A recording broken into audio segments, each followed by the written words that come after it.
God bless the great state of Iowa.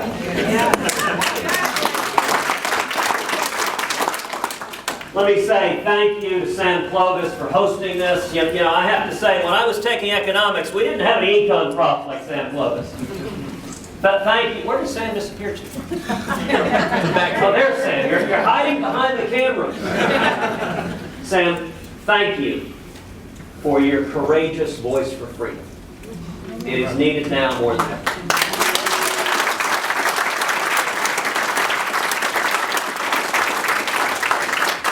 And I also want to say thank you to my good friend Steve King. Steve and I have been in the foxhole together more than once, and I will tell you, the people of America are indebted to the people of Iowa for sending a fearless warrior for the Constitution.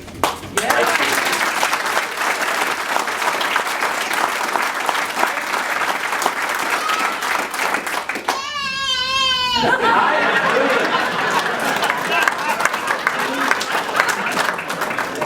That on the question of executive experience versus serving in the Senate, and all of you hear that just about every day on Fox News. Every pundit likes that theory right now, so you're going to hear it every day right up until the caucuses from everyone on television.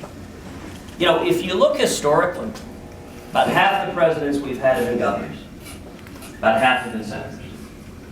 And there have been good presidents and bad presidents who were both. Jimmy Carter was a governor, and he was a train wreck. In my view, the test shouldn't be what was the particular job title the person had. In my view, the test I think all of us should apply is who's been standing up and leading. And let me tell you how Heidi and I came to the decision to run. So Heidi and I, I'd say the last 6 to 9 months, we've been praying about it, we've been thinking about it, we've been trying to really measure what support we have.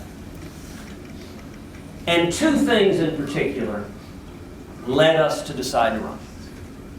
Number one, if you think of the dozen biggest fights of the last couple of years, whether it's stopping Obamacare, whether it's standing up and stopping the debt and debt ceiling that's bankrupting our kids and grandkids, whether it is leading the fight to stop President Obama's unconstitutional executive amnesty, whether it's defending religious liberty, whether it's defending free speech, whether it's standing up to the IRS's abuse of power, whether it's defending the Second Amendment, the right to keep and bear arms, whether it is defending our rights to privacy, whether it is standing up for the 10th Amendment and against Common Core, whether it is standing up and fighting for the nation of Israel or standing up to stop Iran from acquiring nuclear weapons.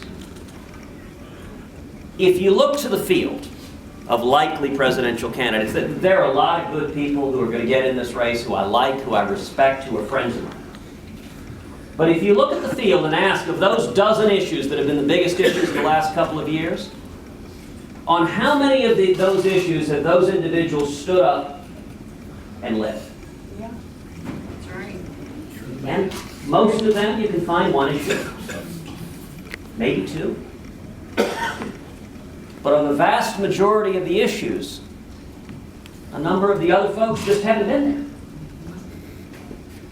And that was one of the reasons that led Heidi to me. What I have tried to do in the Senate on every single issue is honor the commitment that I made to the men and women who elected me and stand up and fight for the conservative principles and constitutional liberties that built this country. Amen.